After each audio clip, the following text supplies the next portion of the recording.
Okay, so we ran ATF through this motor, which we showed you in the previous video, and wanted to show you how well it does or doesn't clean things up.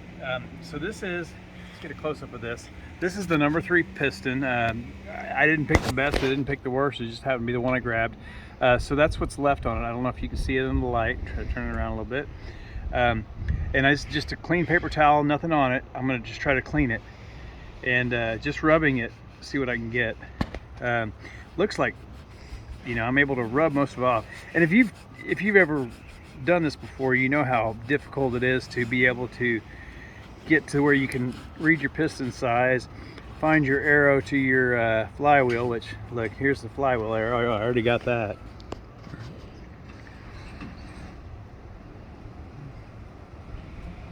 So let's see if we can find piston size. Here we go. I saw something there. So yeah, I'm just rubbing this with a what was a clean oh, this is standard, which I guess that's a wrist pin size, I don't know. And I'm looking for the 85.5s. Okay.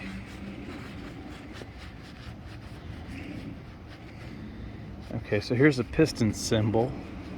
I don't know what manufacturer that is. And still trying to find the size. But yeah, I was able to clean this all up pretty easily with just by rubbing it. Oh, maybe standard, it means it's 85.5. I'm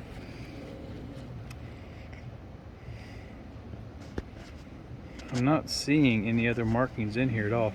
There's a plus sign on it, which I don't know what that means. Yeah,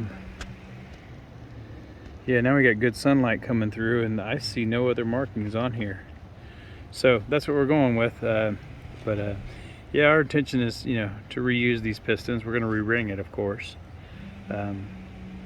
So yeah, that using that ATF to clean the engine out prior to dismantling it sure did help in terms of being able to clean this with just here's our size.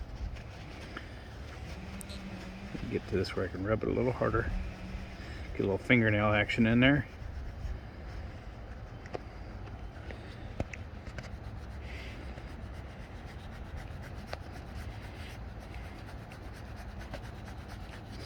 All right, there it is. Yeah, we can see that they are 85.45s right there. You got it. All right, so there you have it. ATF to clean the cylinders does work.